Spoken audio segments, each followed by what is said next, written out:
السلام عليكم، اهلا بيكم. هنتكلم على مشكلة في الغسالات الاوتوماتيك او الفوق اوتوماتيك، تحميل العلوي او التحميل اللي هو من الامام. المشكلة دي يا جماعة بتكون ان الغسالة ما بتكملش البرنامج، او ما بتكملش ملي المية.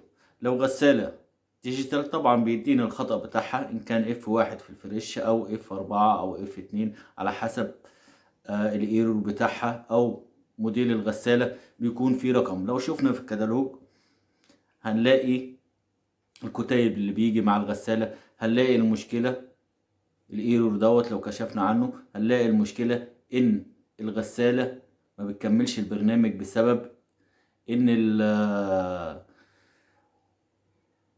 ملي المية، امتلاء المية في وقت كتير. يعني في مثلا غسالات بتقعد وقت 16 دقيقة. لو الغسالة ما ملتش المية المطلوب منها، عدد اللترات المطلوبة في الوقت دوت، وده وقت كحد أقصى، بيكون الغسالة ما بتكملش البرنامج، فبتكون المية ضعيفة جدا. وبالنسبة للغسالات العادية برضو بتفضل تملى مية، المية ضعيفة فما بتكملش مية. فناس كتير تقول مشكلة في الصمام، اللي هو الصمام المسؤول عن دخول المية في الغسالة. طبعا ديت ممكن تكون مشكلة، لكن في مشكلة تانية اللي هي العامة او اللي بتحصل وقت اكتر، بتكون في الخرطوم. فدي اكبر مشكلة.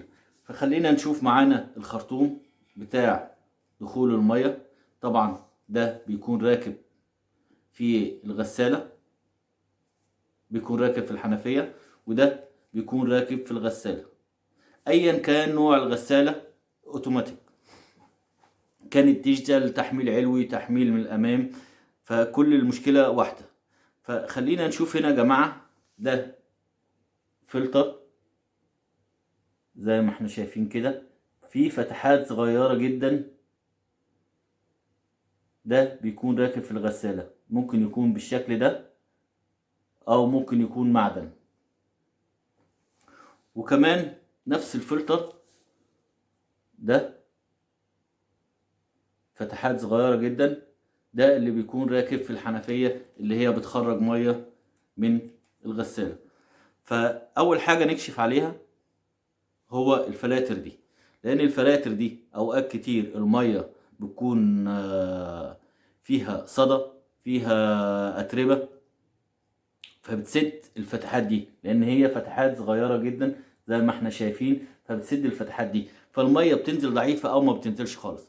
فلما يحصل معانا مشكلة عدم اكتمال البرنامج بسبب عدم ملء المية، او لو لقينا المية ضعيفة عندنا، فقبل ما نفكر في الصمام او قبل ما نفكر في مشكلة ان الغسالة هي اللي بايظة، فخلينا نتأكد ان المية شغالة. نفتح حنفية تانية نشوف المية شغالة ولا لأ، بشكل كويس ولا لأ. بعدين لو شغالة كويس نشوف الخرطوم بتاعنا ايه، فكه من الغسالة الأول، ونشوف الفلتر دوت بنفكه عادي خالص وبننضفه.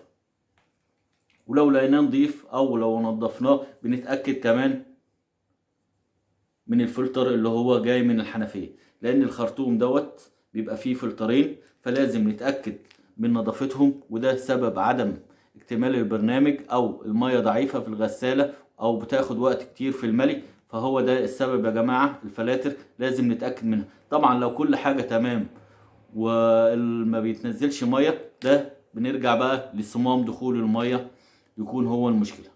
فحبينا ننوه على الموضوع دوت، لان حاجة بسيطة ممكن اي حد يعملها، وممكن اي حد يغير الصمام على طول او يفكر ان هو في مشكلة جامدة في الغسالة. فلازم نراجع الاول الخرطوم دوت. شكرا.